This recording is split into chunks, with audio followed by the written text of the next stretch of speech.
तो जैसा कि हम लोगों ने देखा एपिसोड 6 के पहले पार्ट के लास्ट में जियान के फादर मास्टर यादव का शुक्रिया अदा करता है क्योंकि मास्टर यादव ने उन लोगों का काफ़ी ज़्यादा मदद की। अब आगे यह मास्टर ये सारी बातें सुनकर जियान के फादर को कहता है कि शुक्रिया की कोई ज़रूरत नहीं, बल्कि मैं चाहता हूँ कि आप अपने बेटे को मेरे साथ जाने के लिए परमिशन दे दे। मैं इसे अपने साथ ले जाना चाहता हूँ ताकि इसे जल्द से जल्द अच्छी से अच्छी ट्रेनिंग करवा सकूँ, जिसकी वजह से वो बहुत ही जल्दी बहुत ही स्ट्रॉन्ग बन जाएगा। उनकी ऐसी बातें सुनकर हम लोग देखते हैं कि जियान के फादर इस बात के लिए एग्री हो गए थे और फिर वो जियान को यहाँ से जाने के लिए परमिशन दे देते हैं। यहाँ ये लोग आपस में इस तरह की बातें कर ही रहे थे तभी हम लोगों को यूनर को दिखाई जाती है जो कि दूर खड़ी ये सारी नज़ारा देख रहा था। उसके साथ में उसका मार्क्समैन वाला सर्वेंट को भी दिखाया जाता है जो कि यूनर से मार्क्समैन कहता है कि मुझे माफ़ कर देना, आपने मुझे मना किया था कि जियान के फैमिली मैटर में इंटरफेयर ना करूं और इसीलिए आज मैंने जियान की इस फाइट में मदद नहीं की। जिस पर यूनर काफ़ी ज़्यादा गुस्सा कर कहता है कि शुक्र करो कि जियान आज जिंदा है, वरना तुम आज जिंदा नहीं रह पाते। और इसी के साथ सीन शिफ्ट होकर जियान और उसके मास्टर पर आ जाता है जहाँ पर जियान अपने मास्टर का शुक्रिया अदा कर रहा था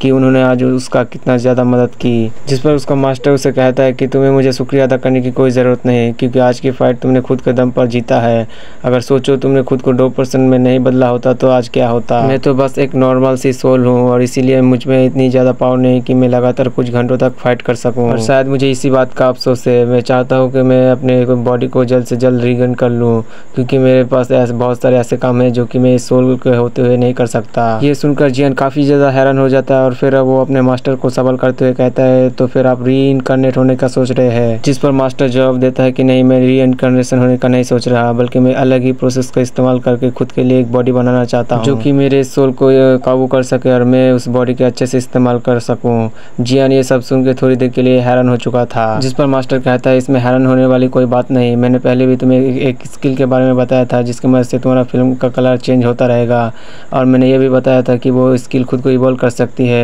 ये सुनकर जियान कहता है कि हाँ, आप तो फिल्म मंत्रा की बात कर रहे हो, लेकिन जियान कहता है कि आपने खुद ही कहा था कि स्किल को हिस्ट्री में कोई परफॉर्म नहीं कर पाया और इस स्किल को परफॉर्म करना काफ़ी ज़्यादा डेंजरस भी है। जियान के मास्टर उसकी ऐसी बातें सुनकर उसे कहता है कि तुम्हें फिक्र करने की कोई ज़रूरत नहीं क्योंकि मुझे तुम्हारी काबिलियत पे ज़रा से भी शक नहीं और तुम्हारी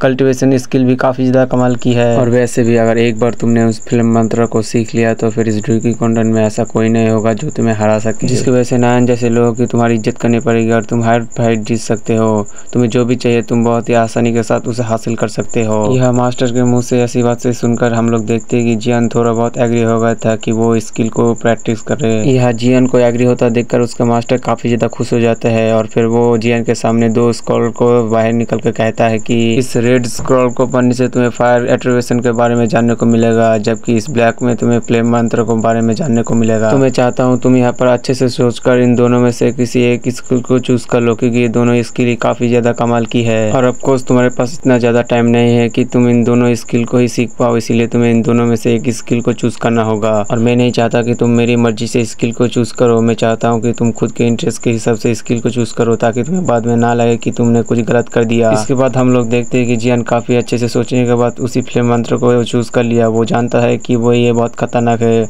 उसके बावजूद भी वो उसी स्किल को चूज कर लिया क्योंकि उसे ये बात भी अच्छे से मालूम थी कि एक बार अगर वो स्किल को सीख लेता है फिर इस दुनिया में कोई उसे नहीं हरा पाएगा। यह इस टेक्निक को चूज करने के बाद हम लोग देखते हैं कि मास्टर यादव जियान से कहता है कि तुमने बहुत अच्छा काम किया, अब हम लोग इस टेक्निक का जल्दी ट्रेनिंग शुरू करेंगे, लेकिन इससे पहले कि हम लोग यहाँ से चले जाए मैं तुम्हें 1 महीने का वक्त देता हूँ ताकि तुम अपने फैमिली के साथ कुछ मजे कर सको। इसके बाद हम लोगों को 1 महीने का बाद का सीन दिखाया जाता है जहाँ पर जियान यूनर के साथ एक लेक के किनारे खड़ा था और वो उसे कहता है कि कैसे मैं ट्रेनिंग करने के लिए बहुत ही दूर जा रहा हूँ। उसकी ये बातें सुनकर यूनर काफ़ी ज़्यादा उदास हो जाती है जिसकी वजह से वो फौरन से जियान के गले लग जाती है, लेकिन उससे साथ ही साथ ये भी पता है कि जियान के लिए ये कितना ज़्यादा इंपॉर्टेंट है और इसीलिए वो जियान को नहीं रोकती बल्कि वो कहता है अच्छे से ट्रेनिंग करना क्योंकि तुम्हें जल्दी नायन को हराना है। तभी हम लोग देखते हैं कि उसका फादर भी वहाँ पर आ चुका है उसे अलविदा करने के लिए और उसे कहता है कि खुद का अच्छे से ख्याल रखना और अपनी टीचर की भी बात मानना। ये सुनकर जियान उसका फादर को कहता है कि आपको मेरी फिक्र करने की कोई ज़रूरत नहीं, बल्कि मैं चाहता हूँ आपका और अपने लोगों का अच्छे से ख्याल रखो। इसके बाद हम लोग देखते हैं कि जियान अपने फादर और यूनर को गुड बाय करते हुए कहता है कि उम्मीद करता हूँ कि हमारी मुलाकात जल्दी होगी।